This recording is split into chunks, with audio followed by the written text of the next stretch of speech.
Hey guys, we're on week 4 of these videos. Be sure to like, share, and subscribe. Hit the bell for notifications if you're on YouTube. And let's get into this. Yes, I have read quite a few of the books. Some of the authors send them to me ahead of time. Some only like the first bit of it, which I do request just to make sure we're on the same page. The Culture Challenge by Natasha Grants. That is a great book. So it's called The Culture Challenge.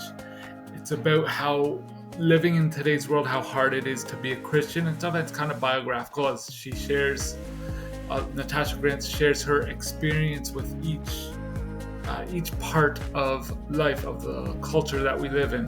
The second book that I read is called Boundary Waters, Search and Rescue by Joy Harding.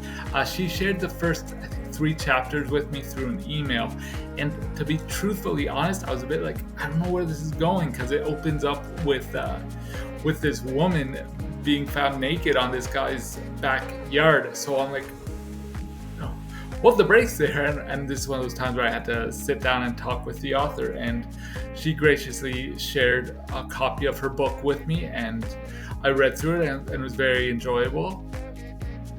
So there's that one. Panic Attack, Calming the Storm by Brian Ludwig.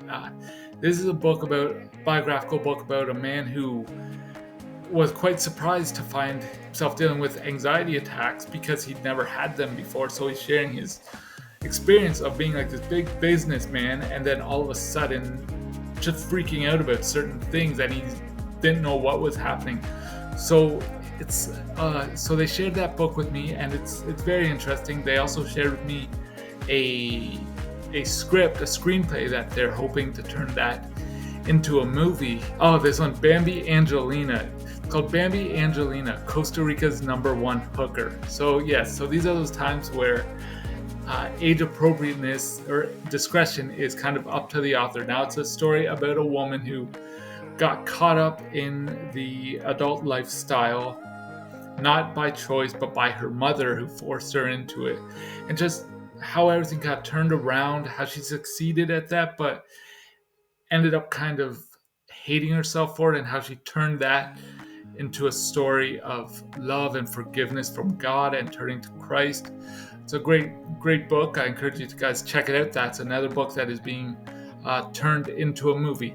Now, I've also read portions of Mike Casper's book. One is called The Stone Thrower, and this is a fictional story about characters from the Bible. So there's various stories in the life of Jesus that we don't really hear about. We don't really know much about them, but he's giving them a bit of a backstory. But again, as I say, this is fictional work. He's giving these people a bit of a backstory.